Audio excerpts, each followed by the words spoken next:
আসসালামু আলাইকুম। এই যে দেখেন আরেকটি অটো মেশিন রেডি করলাম। এই মেশিনটা এখন কয়েল বাঁধাই করে চেক করব।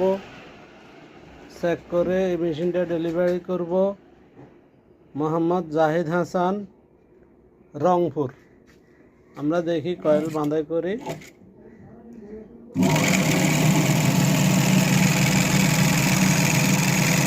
দেখেন কত সুন্দরভাবে কয়েল হচ্ছে।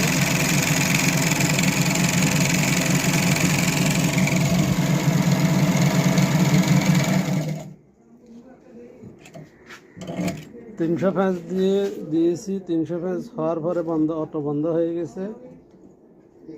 এরপরে দেখেন আমরা কয়েলগুলো খুলে দেখি। যে দেখেন কয়েল, এই কয়েলটা বাঁধাই করছি এখন। এখানে 36 নম্বর তামার তার দেওয়া হয়েছে। আপনারা চাইলে এই মেশিন দিয়ে অ্যালুমিনিয়ামের তার দিয়ে বাঁধতে পারবেন, তার ছেড়বে না ইনশাল্লাহ। আর যাদের মেশিন প্রয়োজন হবে আমাদের কাছে অটো আছে, ম্যানুয়াল আছে। যাদের অটো অথবা ম্যানুয়াল যে মেশিনে লাগবে স্ক্রিনে দেওয়া নাম্বারে যোগাযোগ করবেন।